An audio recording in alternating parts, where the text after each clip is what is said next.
শেখ হাসিনা বাংলাদেশ থেকে বেরিয়ে আসার পর সে দেশের কট্টরপন্থী মৌলবাদীদের অনেকেই লাগাতার ভারতকে নিশানা করতে শুরু করেন। মোহাম্মদ ইউনূসের অন্তর্বর্তী সরকারের সময় সেই বিষয়টা চরম আকার ধারণ করে, যদিও ওই সমস্ত কট্টরপন্থীদের ভুলভাল বক্তব্যে ভারত কোনোদিনই গুরুত্ব বা পাত্তা দেয়নি। পরবর্তীতে সে দেশের নির্বাচন হয়, সরকার গঠন করে বিএনপি। এদিকে সম্প্রতি পশ্চিমবঙ্গে ক্ষমতার পালাবদল হয়েছে। 15 বছরের তৃণমূল সরকারকে হটিয়ে ক্ষমতায় এসেছে বিজেপি। মুখ্যমন্ত্রী হয়েছেন শুভেন্দু অধিকারী। আর পশ্চিমবঙ্গে বিজেপি ক্ষমতায় আসতেই চাপ বেড়েছে বাংলাদেশি কট্টরপন্থী এবং জিহাদিদের ওপরে। এই পরিস্থিতিতে উঠে আসছে বড় খবর। বাংলাদেশে এক বিতর্কিত ইসলামী বক্তা তথা মৌলানা হাফেজ সম্প্রতি ভারতের বিরুদ্ধে অত্যন্ত উস্কানিমূলক এবং হুমকিপূর্ণ বক্তব্য দিয়ে সোশ্যাল মিডিয়াতে শোরগোল ফেলে দিয়েছেন। তিনি বলেছেন, গাজওয়াতুল হিন্দের সময় এসেছে।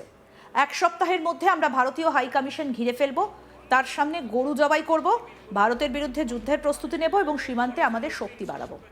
আর তার এই বক্তব্য সোশ্যাল মিডিয়ায় ভাইরাল হতেই রীতিমতো শোরগোল পড়ে গিয়েছে।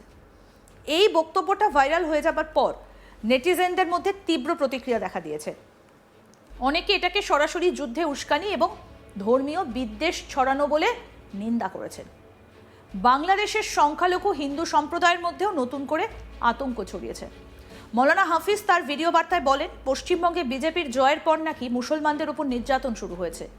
এর প্রতিক্রিয়া হিসেবে তিনি ভারতীয় দূতাবাসের সামনে প্রতীকী গরু জবাইয়ের কর্মসূচির ডাক দিয়েছেন। তিনি আরও বলছেন, 850 বছর আমরা শাসন করেছি, আবার ভারত মুসলমানদের হাতেই আসবে।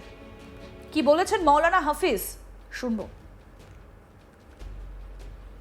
এই 1 সপ্তাহের ভিতরেই ভারতের দূতাবাস ঘেরাও করে এবং ভারতের দূতাবাসের সামনে গরু জবাই করে এই ঢাকায় আমরা হুঁশিয়ারি সংকেত দেব যে বর্ডারে যেন আমাদের শক্তি বৃদ্ধি করা হয় এবং ওপার থেকে যদি লক্ষ লক্ষ মুসলমান এনে বর্ডারে পুশিং করার জন্য তারা প্রস্তুতি নেয়, আমরাও ভারতের অবৈধ যে হাজার হাজার মানুষ দেশে চাকরি করতেছেন তাদেরকে বর্ডারে নিয়ে রেডি করব এবং আমরা গজওয়াতুল হিন্দের প্রস্তুতি নিয়ে যাব। মুসলমানের বাচ্চা উনি যতটা জায়গার রাজত্ব করেছেন, নবাবি করেছেন, ওইটা অতটা আমরা দখলে নেব।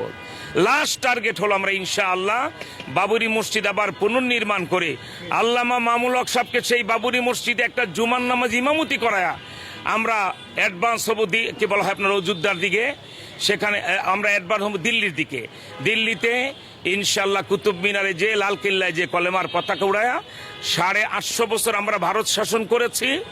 একজন হিন্দুকে কোনো ভারতের মুঘল সম্রাট বলেন, সুলতানদের পক্ষ থেকে বলেন, অন্যায় করে হত্যা করা হয়েছে পৃথিবীর কোনো লেখক আজও প্রমাণ করতে পারে না। বরং মুসলিম শাসকরা যেভাবে হিন্দুদেরকে আগলে রেখেছেন, সৈন্যবাহিনীতে জায়গা দিয়েছেন, বড় বড় পদে হিন্দু নেতাদেরকে বসাতেন, এগুলো ইতিহাস। ইনশাআল্লাহ 850 বছর আমরা শাসন করেছি, আবার ভারত মুসলমানদের হাতিয়ে আসবে ইনশাআল্লাহ।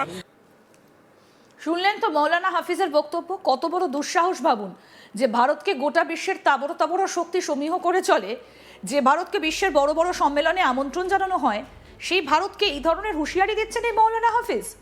এক্ষেত্রে মৌলানার মাথা ঠিক আছে কিনা সেই প্রশ্ন তুলেছেন অনেকে। চলুন আরেকবার শোনাই ওই মৌলানার বক্তব্য। এই 1 সপ্তাহের ভিতরেই ভারতের দূতাবাস ঘেরাও করে এবং ভারতের দূতাবাসের সামনে গরু জবাই করে এই ঢাকায় আমরা হুঁশিয়ারি সংকেত দেব যে বর্ডারে যেন আমাদের শক্তি বৃদ্ধি করা হয় এবং ওপার থেকে যদি লক্ষ লক্ষ মুসলমান এনে বর্ডারে পুশিং করার জন্য তারা প্রস্তুতি নেয়, আমরাও ভারতের অবৈধ যে হাজার হাজার মানুষ দেশে চাকরি করতেছেন তাদেরকে বর্ডারে নিয়ে রেডি করব এবং আমরা গজওয়াতুল হিন্দের প্রস্তুতি নিয়ে যাব। মুসলমানের বাচ্চা উনি যতটা জায়গার রাজত্ব করেছেন, নবাবি করেছেন, ওইটা অতটা আমরা দখলে নেব। লাস্ট টার্গেট হলো আমরা ইনশাআল্লাহ বাবরি মসজিদ আবার পুনর্নির্মাণ করে আল্লামা মামুল হক সাহেবকে সেই বাবরি মসজিদে একটা জুমার নামাজ ইমামতি করায়া আমরা অ্যাডভান্স হব কি বলা হয় আপনার অযোধ্যার দিকে, সেখানে আমরা অ্যাডভান্স হব দিল্লির দিকে। দিল্লিতে ইনশাল্লাহ কুতুব মিনারে যে লালকেল্লায় যে কলেমার পতাকা উড়ায়া 850 বছর আমরা ভারত শাসন করেছি। একজন হিন্দুকে কোনো ভারতের মুঘল সম্রাট বলেন, সুলতানদের পক্ষ থেকে বলেন, অন্যায় করে হত্যা করা হয়েছে পৃথিবীর কোনো লেখক আজও প্রমাণ করতে পারে না। বরং মুসলিম শাসকরা যেভাবে হিন্দুদেরকে আগলে রেখেছেন, সৈন্যবাহিনীতে জায়গা দিয়েছেন, বড় বড় পদে হিন্দু নেতাদেরকে বসাতেন, এগুলো ইতিহাস। ইনশাআল্লাহ 850 বছর আমরা শাসন করেছি, আবার ভারত মুসলমানদের হাতিয়ে আসবে ইনশাআল্লাহ।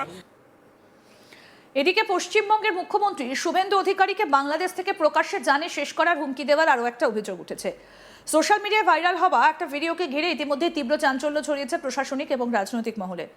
বাংলাদেশের ডেইলি ইনকিলাব নামের একটা ফেসবুক পেজে আপলোড হওয়া ওই ভিডিওতে এক ব্যক্তিকে পশ্চিমবঙ্গের মুখ্যমন্ত্রীর উদ্দেশ্য করে অত্যন্ত কুরুচিকর ভাষায় হুমকি দিতে দেখা যায়। শুধু রাজনৈতিক আক্রমণ নয়, সরাসরি প্রাণনাশের হুমকিও দেওয়া হয়েছে সেখানে। ভিডিওতে ওই ব্যক্তি দাবি করেছেন শুভেন্দু অধিকারী সীমান্ত এলাকায় এলে তাকে কেটে পুঁতে ফেলা হবে। আরও উদ্বেগের বিষয় হলো নিজেকে তিনি জুলাই আন্দোলনে নিহত এক ব্যক্তির বাবা বলে পরিচয় দিয়েছেন। আর এই ভিডিও প্রকাশ্যে আসার পরে নড়েচড়ে বসেছে রাজ্য প্রশাসন, গোয়েন্দা সংস্থা এবং কেন্দ্রীয় নিরাপত্তা মহল। কারণ ঘটনাটা শুধু রাজনৈতিক কটাক্ষের মধ্যে সীমাবদ্ধ নেই, বরং আন্তঃসীমান্ত নিরাপত্তা এবং সম্ভাব্য জিহাদি সংযোগের আশঙ্কাকেও সামনে নিয়ে এসেছে। কি বলেছেন ওই বাংলাদেশের বাসিন্দা, আসুন এবার শোনায়। अधिकारी वो तो पागल है, वो भगने वाला कुत्ता है, उसका बात का कोई वैल्यू नहीं है, उसके बारे में ज्यादा सोचने का नहीं है।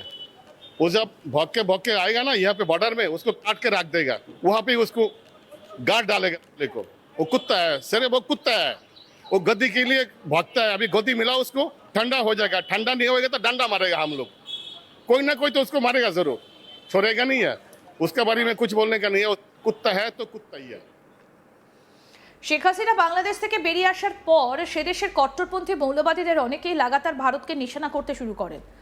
মোহাম্মদ ইউনূসের অন্তর্বর্তী সরকারের সময় সেই বিষয়টা চরম আকার ধারণ করে। যদিও ওই সমস্ত কট্টরপন্থীদের ভুলভাল বক্তব্যে ভারত কোনোদিনই গুরুত্ব বা পাত্তা দেয়নি। পরবর্তীতে সে দেশে নির্বাচন হয়, সরকার গঠন করে বিএনপি। এদিকে সম্প্রতি পশ্চিমবঙ্গে ক্ষমতার পালাবদল হয়েছে। 15 বছরের তৃণমূল সরকারকে হটিয়ে ক্ষমতায় এসেছে বিজেপি। মুখ্যমন্ত্রী হয়েছেন শুভেন্দু অধিকারী। আর পশ্চিমবঙ্গে বিজেপি ক্ষমতায় আসতেই চাপ বেড়েছে বাংলাদেশি কট্টরপন্থী এবং জিহাদিদের ওপর।